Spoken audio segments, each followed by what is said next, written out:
કંબોઈ ચાર રસ્તા બન્યું ગંદકીનું સામ્રાજ્ય, મુસાફરો દુકાનદારો પરેશાન. વરસાદી પાણી ભરાતા રોગચાળાનો ભય, તંત્રની ઉદાસીનતા સામે આક્રોશ.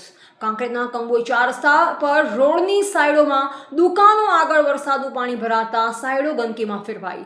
રોડ સાઈડમાં ગંદકીના ગંજ ખડકાયા અને વાહનોની ઝડપથી ઉડતી ધૂળની ડમરીઓએ લોકોનું જીવવું મુશ્કેલ બનાવ્યું છે. ચાર રસ્તાના વિસ્તારમાં રોગચાળો ફેલાવાની દહેશતથી સ્થાનિકોમાં ભયનો માહોલ. કંબોઈ ચાર રસ્તા પર વરસાદ પડતા જ રોડ સાઈડમાં પાણી ભરવાની સમસ્યા વકરી છે. ગટર અને નિકાલની વ્યવસ્થા ન હોવાથી ગંદા પાણી અને કચરો રસ્તા પર જામી ગયા છે.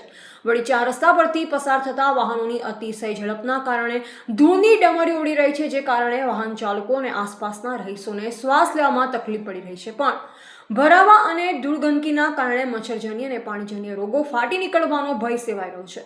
તંત્રની ઉદાસીનતાને લઈ સ્થાનિકોએ તાત્કાલિક પાણી નિકાલ અને સફાઈ કામગીરી કરવાની માંગ ઉઠાવી છે. Reporter Bhikhabhai Sipai, MD news, Palanpur, Banaskantha.